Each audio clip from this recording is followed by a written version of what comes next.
What's up, tubers? Scotty P here. It is sunset on Friday. After a heck of a week. It's the lead into the Super Bowl.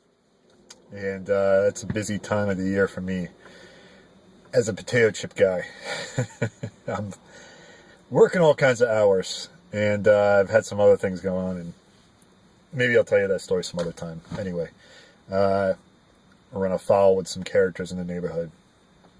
Things okay. Everything's fine. Just thugs. Anyway, it's Friday, so I'm smoking my Nording freehand. And in it, smoking some Murray's 1921 Cunningham. This is a Virginia Perique flake. And it's nice. And I've kind of said this before. Is it better than Peter Stokkebye's Luxury Navy Flake? Not really. It's different. But it's definitely got a deeper flavor to it. But it's not really super navy-ish in the fact that there's not a hitch-in-the-face kind of rum thing or anything like that. So, but it's a good flake, but is it worth the extra money? I don't know. I think if I'm going to spend the extra money, I might go with something different. I might actually go with just McBaron's HH Pure Virginia. Just have something different than Luxury Navy Flake. But I'm enjoying it. And I think it'll do well with age because it kind of has, and this is really what I want to talk to you about today. Let me get this relit.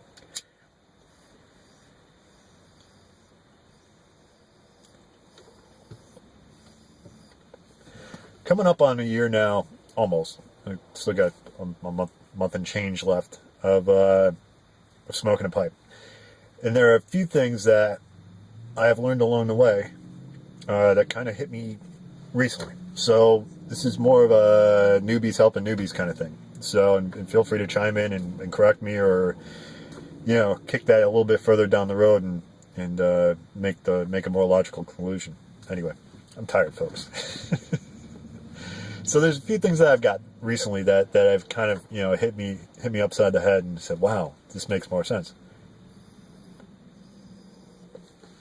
What I was going to say was, and I didn't get this lit, stuffed a few flakes in here, so this is going to be a long smoke. It's going to be a short video, but a long smoke. Big old bowl full of flake tobacco. It's going to burn slow.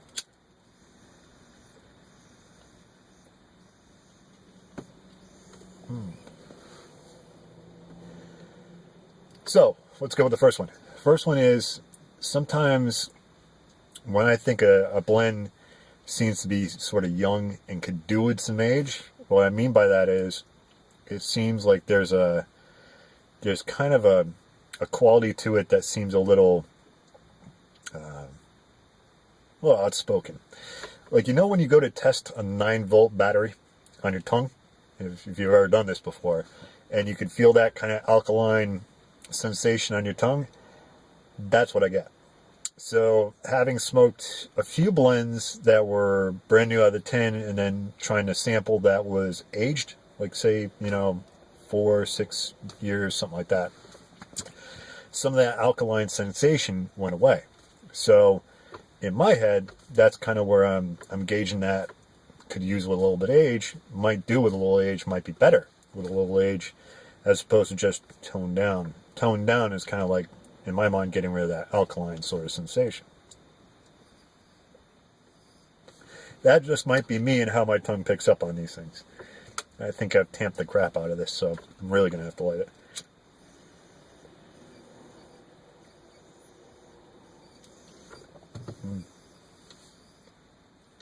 So, that gets rid of that one. Another thing I've noticed with a few blends lately, and I'm going to kind of call out Cornell & Deal's Sinead's cake on this one, is that sometimes when you just crack a tin, you're like, I don't really like that blend so much. Something about it that doesn't really agree with me. There's something that sticks out like a sore thumb that I don't really like.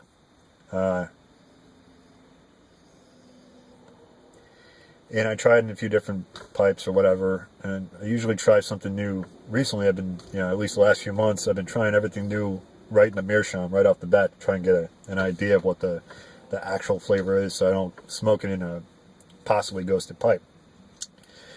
And I might not like it, but when I come back to it, say a week later, a couple days later, that sore thumb is kind of going away.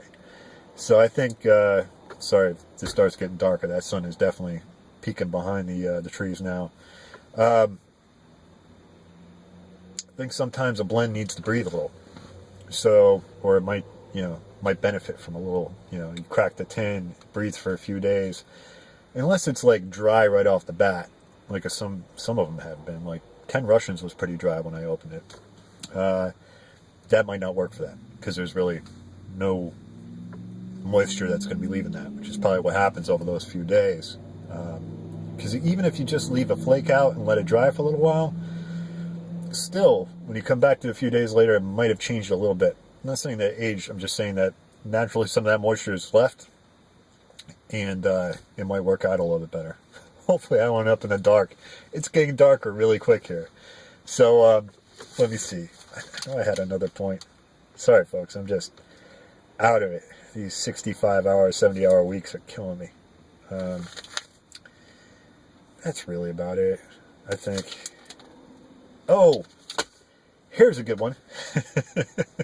Here's a really good one.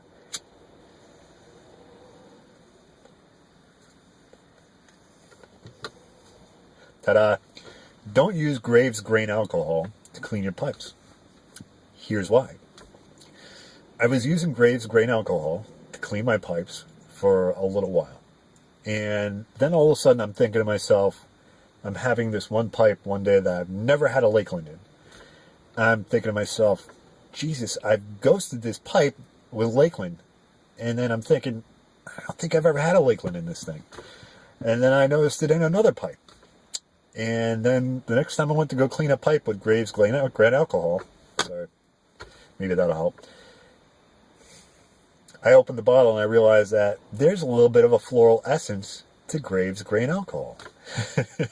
So, don't use it to clean your pipes, because you're going to Lakeland ghost your pipes without the Lakeland. Anyway, coming up on 8 minutes. It's getting dark. Folks, happy Friday. Maybe I'll talk to you later on this weekend. Hope everybody has a good one. It's Friday, so if you have a free hand, smoke one. Folks, salute.